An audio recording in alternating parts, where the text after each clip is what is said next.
Hey guys, it's Divyansh, welcome back to another episode of football daily. और आज के episode में हमारी जो पहली अपडेट आती है वो अगेन क्रिस्टियानो रोनाल्डो से है, क्योंकि यार इस पॉइंट ऑफ टाइम पे देखो, मानो या ना मानो, लेकिन ट्रांसफर मार्केट को इसने पूरी तरीके से डोमिनेट कर रखा है इस पूरी स्टोरी ने। लेकिन एक्चुअली में अब जैसे जैसे टाइम आगे जा रहा है ना, हमको इस स्टोरी की अंदर की चीज़ें पता चल रही है और एक्चुअली में दोनों साइड की चीज़ें पता चल रही है, रोनाल्डो की तरफ से भी और यूनाइटेड की तरफ से भी। हाँ, ये है कि एक तीसरी साइड भी है कि एक्चुअली में इस रेस में कौन एंटर है। जैसे कि आपने अगर अभी तक कल का एपिसोड नहीं देखा तो उसमें मैंने बताया था कि कहीं ना कहीं मेरे एवेल्युएशन के अगर बेसिस की बात करें तो रियल मैड्रिड पहली टीम होगी जो कि सबसे पहले बाहर होगी इस रेस से, अगर कोई रेस है तो। लेकिन सबसे पहले बात करते हैं यहाँ पर इस पूरे धमाके की, कि एक्चुअली में देखो रियल रोनाल्डो की अगर हम बात करें तो उसकी पूरी टीम का क्या कहना है, उसके एजेंट्स का क्या कहना है कि इस पूरे जो एक तो बॉम्ब शेल जैसा न्यूज़ आया है जिससे यूनाइटेड के कैंप में पैनिक हुआ है, तो डेफिनेटली फुटबॉल वर्ल्ड में पैनिक हुआ है। और जहाँ एक तरफ यूनाइटेड के लोग थोड़े से डिसअपॉइंटेड है अंदर के कि ऐसा नहीं करना चाहिए अगर if it is doing for psychology, कि हम पे साइकोलॉजी का प्रेशर बनाने के लिए, लेकिन ये अच्छी इमेज नहीं है। अब इसके रिगार्डिंग यहाँ पर एक क्लैरिफिकेशन देते हुए रोनाल्डो की टीम ने या फिर रोनाल्डो के एंटराज ने यहाँ पर ये चीज़ कहा है कि एक्चुअली में साइकोलॉजिकल ही हो रहा है, जो ट्रांसफर मार्केट पे जो प्रॉमिस किया गया था वो नहीं हो रहा है ना। आप डिसअपॉइंटिंग काम कर रहे हैं, जो मतलब कुल मिला के जो टारगेट है वो एरिक टेन हैग नहीं है, वो टीम नहीं है, वो यहाँ पर ग्लेजर और द बोर्ड है। अब यहाँ पर उनका कहना ये भी है कि जिस तरीके से ट्रांसफर मार्केट चल रही है यूनाइटेड की, अभी तक कुछ भी हमने उखाड़ा नहीं है। एंड विद दिस एटीट्यूड आप जिस तरीके से काम कर रहे हो, आपको बिल्कुल भी शौक नहीं होना चाहिए कि अगर रोनाल्डो यहाँ पर ट्रांसफर लिस्ट हैंड कर रहा है तो। साथ ही साथ यहाँ पर उन्होंने ये भी चीज़ बताई है कि हमने पहली बार नहीं है, हम बहुत टाइम से कहीं ना कहीं आपके साथ डिस्कशन कर रहे हैं कि अगर आप ट्रांसफर मार्केट में एक्टिव नहीं हो, अगर आपकी टीम कॉम्पिटिटिव नहीं होगी, तो कहीं ना कहीं रोनाल्डो को अपने बाकी के ऑप्शंस को इवैल्यूएट करना ही पड़ेगा। लेकिन इसी के साथ एक काफ़ी इंपॉर्टेंट चीज़ भी आई है यहाँ पर, कि यहाँ पर मैनचेस्टर यूनाइटेड ने अपनी तरफ से एक बार फिर से रोनाल्डो को इन्फॉर्म कर दिया है कि that he has to be present in the pre season. उसको प्री सीजन के टूर में आना ही पड़ेगा, चाहे उसको यूनाइटेड छोड़नी हो चाहे यहाँ नहीं छोड़नी हो। अब देखो, सिंपल सी बात है, आई बिन फॉलोइंग रोनाल्डो जब से मैंने, मतलब उसकी वजह से, वही रीज़न है कि इसकी वजह से मैंने फुटबॉल देखना स्टार्ट किया था। अब देखो, यहाँ पर जितना मेरे को उसके बिहेवियर का पता है, जितना मेरे को उसके एटीट्यूड का पता है, आई स्टिल बिलीव कि रोनाल्डो यहाँ पर एक तरीके से कोई कॉन्फ्लिक्ट नहीं करेगा यूनाइटेड के साथ, क्योंकि कोई रीज़न भी नहीं है, तो वो प्री सीजन ज्वाइन करेगा।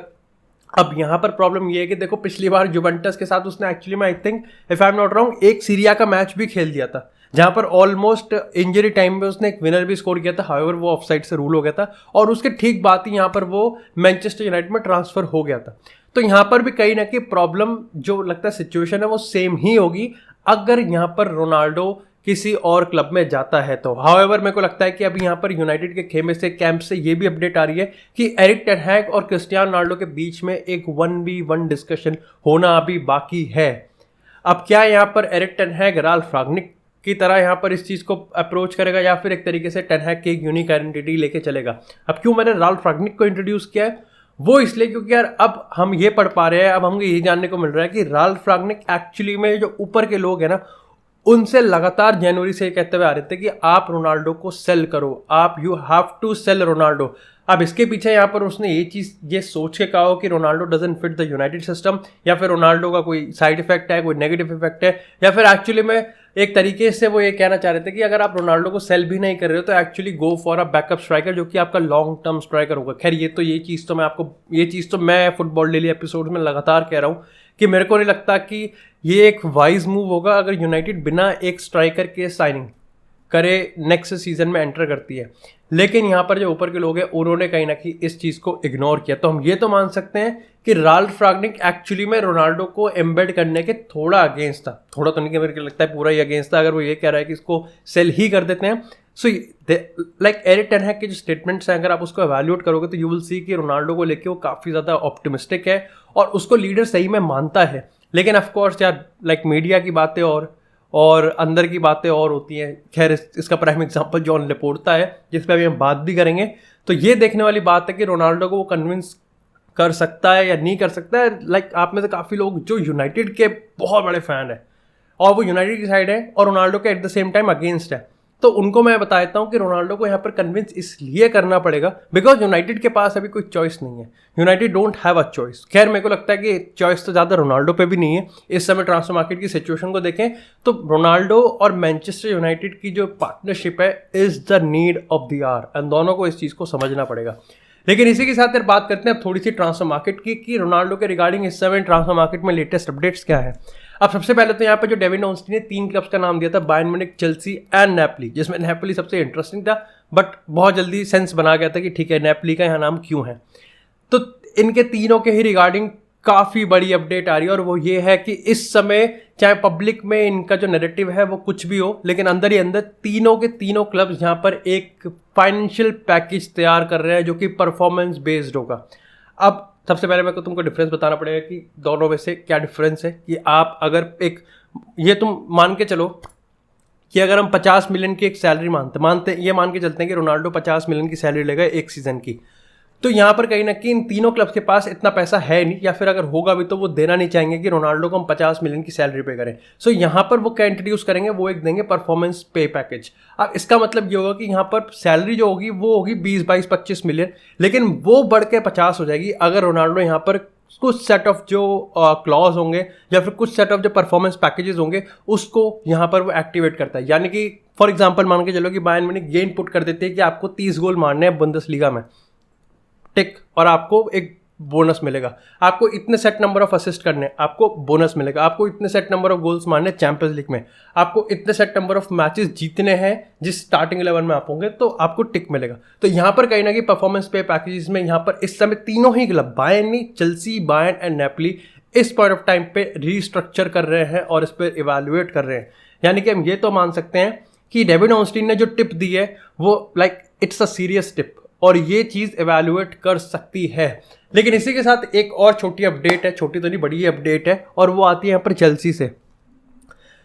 तो यार अगर देखो कल के एपिसोड में मैंने तुमको कहा था कि Real Madrid is going to be the first club जो कि लगता है मेरे को इस रेस से बाहर हो जाएगी, क्योंकि उसके अलग अपने प्लान से जो कि हम आने वाले एपिसोड्स में जरूर डिस्कस करेंगे। लेकिन अगर बात करें उस पहले क्लब की जो कि आई थिंक मूव बना सकता है, वो कोई और नहीं बल्कि एक्चुअली में चेल्सी ही है। और इस पॉइंट ऑफ टाइम पे जैसे कि हम इस चीज़ को प्रेडिक्ट करते हुए जा रहे हैं, जो ओनर है ना भाई उसको चाहिए statement signing and Cristiano Ronaldo से बड़ी कमर्शियल साइनिंग, और कुछ हद तक अगर हम कहें कि स्पोर्टिंगली भी जस्टिफाइड कर देगा, क्योंकि it's just have to be Tuchel को कन्विंस होना पड़ेगा कि ठीक है रोनाल्डो अपना काम कर देगा, रोनाल्डो को मैं अच्छे से यूज़ कर सकता हूँ। तो यहाँ पर चेल्सी आने वाले टाइम में ऑफर इस चीज़ को कर सकती है कि they are prepared to sign Cristiano Ronaldo. The biggest question however will be कि क्या रोनाल्डो भी ज्वाइन करना चाहता है चेल्सी या नहीं। जॉर्ज मेंडेस और टेड बोली के बीच में यहाँ पर एक अच्छा बॉन्ड है, दे हैव बीन मीटिंग। 10-15 दिन पहले यहाँ पर बात भी हुई थी, तब टेड बोली ने कहा भी था जॉर्ज मेंडेस को कि तुम एवेल्युएट करो कि क्या रोनाल्डो की सिचुएशन में हम उसको साइन कर सकते हैं या नहीं कर सकते। खैर उसके बाद तो अब ये पाइप ड्रॉप हो ही गया, ये धमाका हो ही गया फुटबॉल वर्ल्ड में। बाकी यही है अभी की कहानी, बाकी आपको डेली एपिसोड में मिलता रहेगा। लेकिन इसी के साथ यार बात करते हैं मैनचेस्टर यूनाइटेड की 2 और डील के बारे में। सबसे पहले बात करेंगे डियोंग की और फिर बात करते हैं लेसांद्रो मार्टिनेज की। अब देखो यार अगर डियोंग की हम बात करें ना, तो डियोंग का मामला सिंपल है भी, लेकिन at the same time Joan Laporta इसको पूरा कॉम्प्लिकेटेड करने की कोशिश कर रहा है। अब कल फैब्रिज़ियो रोमानो ने अपने वेरियस पॉडकास्ट के थ्रू इस चीज़ को कंफर्म किया कि देखो ऐसा नहीं है कि एक ऑप्शन अवेलेबल नहीं है फ्रैंकी डियोंग के पास स्टे करने के लिए, ठीक है, देयर इज एन ऑप्शन, वो ऑप्शन है। लेकिन मेरे को समझ में नहीं आएगा कि वो ऑप्शन वो एक्टिवेट क्यों करेगा। आप किसी को इमोशनली आप किसी को ब्लैकमेल थोड़ी कर सकते हो कि भाई तेरे को अगर रहना ही है तो तू पैसे कम कर अपने। Eight the same time I can understand कि यहाँ पर जो लेपोर्ता कर रहा है कोई उसका पर्सनल बेनिफिट थोड़ी है, वो तो यहाँ पर क्लब के लिए ही कर रहा है, तो वो तो यहाँ पर उसका ही फायदा देखेगा। लेकिन यहाँ पर आपको ये भी समझना पड़ेगा कि देखो फ्रैंकी डियोंग अगर इफ ही लव्स बार्सिलोना, जो कि वो करता है, he wants to stay at Barcelona, जो कि ये भी सबको पता है। लेकिन अगर कल को आप ये टेबल पे रख देते हो कि अगर तेरे को रुकना है तो तेरे को अपनी सैलरी में एक पे कट लेना पड़ेगा, जो कि कम नहीं है, बहुत ज़्यादा पे कट लेना पड़ेगा उसको, तो फिर कहीं ना कहीं आप ना उसको मजबूर कर रहे हो कि वो यहाँ पर यूनाइटेड को हाँ करे। और यहाँ पर जॉन लेपोर्ता, जैसे मैंने कल के एपिसोड में भी कहा था, आज फिर कह रहा हूँ, एक तीर से 2 निशाने मान रहा है। वो यहाँ पर यूनाइटेड को ये एग्जांपल दे रहा है कि हमारा जो प्लेयर है वो यहाँ पर रहना ज़्यादा पसंद करेगा, तो तेरे को अगर चाहिए तो तू पैसे ज़्यादा पे करेगा। और वो अपने प्लेयर को ही, जिसकी धौंस देके वो यूनाइटेड से पैसे ज़्यादा ले रहा है, उसको वो यहाँ पर ये कह रहा है कि अगर तेरे को यहाँ रहना है तो तेरे को एक्चुअली में जितने पैसे मिल रहे हैं उसमें से बहुत % तेरे को काटना पड़ेगा। तो एक तीर से 2 निशाने हैं। At the end of the day अगर मैं आपको डील की प्रोग्रेस की बात बताऊं तो यूनाइटेड इस हफ्ते ये डील कंप्लीट करती हुई दिख सकती है। और इस पॉइंट ऑफ टाइम पर रोनाल्डो के साथ जो चल रहा है, या फिर हम बात करेंगे जितना डिसअपॉइंटिंग पीछे चल रहा है कि ग्लेजर्स ये है, ग्लेजर्स वो, ग्लेजर्स फलाना ढिमकाना, यूनाइटेड ये डील गलत नहीं कर सकती, बिल्कुल भी गलत नहीं कर सकती। और तुम मेरे को लगता है कि बार्सिलोना 2-3-4 मिलियन पहले खींच लेंगे, लेकिन इनके बीच में एक्चुअली ऑलरेडी फिक्स्ड अमाउंट यहाँ पर एग्रीड हो चुका है। तो कहीं ना कहीं यहाँ पर सिर्फ और सिर्फ डियोंग की हाँ कर रही बाकी है। लेकिन इसी के साथ बात करें अगर लिसांड्रो मार्टिनेज की, तो यहाँ पर भी अब कहीं ना कहीं मेरे को लगता है कि यूनाइटेड के लिए एक रास्ता बहुत क्लियर है। आर्सेनल अब कहीं नहीं दिख रही मेरे को, बिकॉज कि आर्सेनल के जो जितने एक्साइटमेंट के साथ आर्सेनल की जो रिपोर्ट्स आ रही थी कि वो तीसरा बिड भी तैयार कर रहे हैं, वो कहीं ना कहीं मेरे को अब गायब होता हुआ दिख रहा है। And it's just Lisandro Martinez and ax versus just United. अब तुमको पता है कि दोनों क्लब्स के बीच में जो रिलेशंस हैं वो काफ़ी ज़्यादा अच्छे हैं। ऐसे में यूनाइटेड ने एक डेडलाइन सेट कर रखी है और वो है 8 जुलाई से पहले, या फिर आई थिंक 12 जुलाई से पहले वो लिसांड्रो मार्टिनेज को साइन करना चाहते हैं। और उसके पीछे सबसे बड़ा रीज़न ये है कि देखो जब आपका पैसा लाइक आई थिंक 45 मिलियन का ऑफर यूनाइटेड ऑलरेडी दे चुकी है, 50 वो मांग रहे हैं, 5 मिलियन का फर्क है। लिसांड्रो मार्टिनेज यूनाइटेड आना चाहता है, सब एग्रीड है, उसने एएक्स को भी कन्विंस कर दिया है, उनके में भी कोई लड़ाई नहीं है। तो फिर आप 5 मिलियन के लिए 1.5 महीने हमें को ख़राब नहीं करने। एएक्स नहीं, एरिक टेन हैग चाहता है कि यूनाइटेड यहाँ पर लिसांड्रो मार्टिनेज को 12 जुलाई से पहले लेके आए, सो दैट वो यहाँ पर कहीं ना कहीं उसको प्री सीजन में इंक्लूड कर सकें। And this is a big deal. वैसे आपको मैं एक छोटी सी अपडेट और दे देता हूँ कि इस पॉइंट ऑफ टाइम पे जो मलासिया और फ्रैंकी डियोंग के जो एजेंट है वो दोनों सेम है, और वो यहाँ पर मैनचेस्टर यूनाइटेड में अवेलेबल और प्रेजेंट है। तो कह सकते हो कि ठीक है, मलासिया की डील की आड़ में यहाँ पर डेफिनेटली फ्रैंकी डियोंग का पूरा हिसाब इकट्ठा हो रहा है यहाँ पर, और यूनाइटेड इसको फाइनलाइज कर ही देगी। लेकिन इसी के साथ बात करते हैं अब थोड़ी सी बार्सिलोना की। दो प्लेयर्स की बात करेंगे, लेवेंडोव्स्की और उस्मान डेम्बेले की। सबसे पहले अगर लेवेंडोव्स्की की हम बात करें तो देखो यार, अगर लेवेंडोव्स्की के इस समय स्ट्रक्चर की बात करें तो यहाँ पर भी अगेन बार्सिलोना इसको इस हफ्ते डील को रैप करना चाहती है लेवेंडोव्स्की की, जिससे अगेन उनका भी प्री सीजन का फंडा है, वो भी कहीं ना कहीं अपने आगे के जो सीजन है, आने वाला अपकमिंग सीजन है, उसको पहले से ही प्लान करके रखना चाहते हैं। अब यहाँ पर ये मैं आपको तमाम सेवरल डेली एपिसोड में बताता हुआ आ रहा हूँ कि इनका कोई इंटरेस्ट नहीं है बार्सिलोना का चौथा ऑफर करने के लिए। जो पहला ऑफर है वो 40 + 5 45 का है total, 5 bonus 40 fix. Bayern Munich on the other hand wants 50 fix और 5 ऊपर का, तो उनको 55 चाहिए, ये 45 दे रहे हैं, 10 मिलियन का फायदा है। अब यहाँ पर कहीं ना कहीं ज़ाहावी से बार्सिलोना ने क्लियर कर दिया है कि तूने 40 कहा था और 40 हम आ गए हैं। अब तू ये मत कहियो कि हमको 50 देने पड़ेंगे, क्योंकि हम वो नहीं दे रहे। तेरा एजेंट है, तेरा क्लाइंट है, तेरे से बात हुई थी हमारी, तेरी बायन से लड़ाई है, तू अक्षोदी काट रहा बायन के साथ, उसमें हमारा क्या लेना देना। हमारे बीच में 40 मिलियन की बात हुई थी, जो कि वायबल भी है और जस्टिफाइड भी है कि एक प्लेयर जो लड़ रहा है, बिल्कुल मर कट रहा है बिल्कुल ही बायन के अगेंस्ट, 1 साल बचा है, 34 साल का ऑलरेडी हो चुका है, तो उसके लिए 40 से ज़्यादा देना, वो भी 50 55 60 तो बहुत ही ज़्यादा हो गए।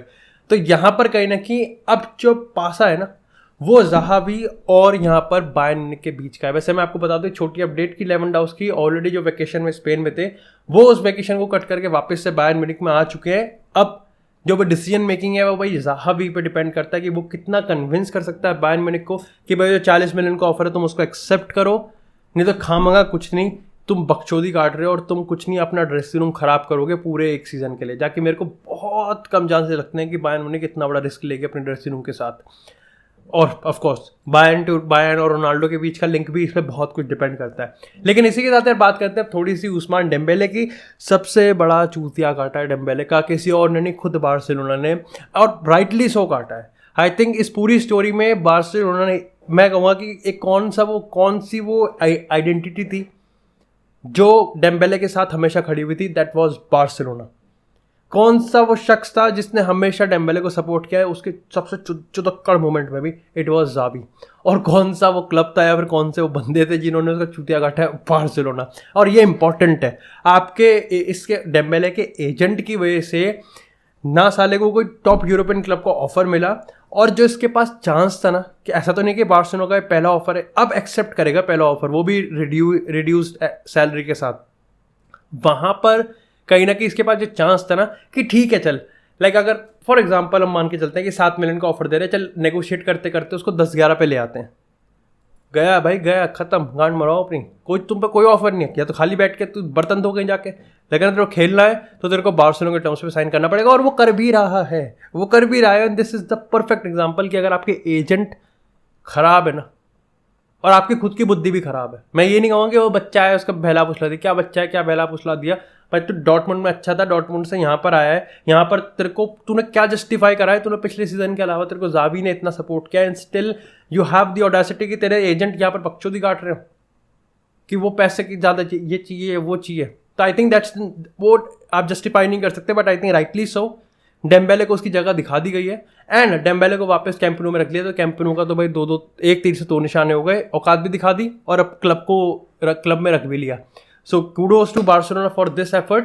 बाकी that's it for this episode guys. I hope आपको एपिसोड पसंद आया। एपिसोड को लाइक करें, चैनल को सब्सक्राइब करें। आपको इस तरह फुटबॉल से एक्सक्लूसिव कंटेंट और चाय मिलती रहेगी। तब तक के लिए stay tuned, stay safe and I will see you in the next episode.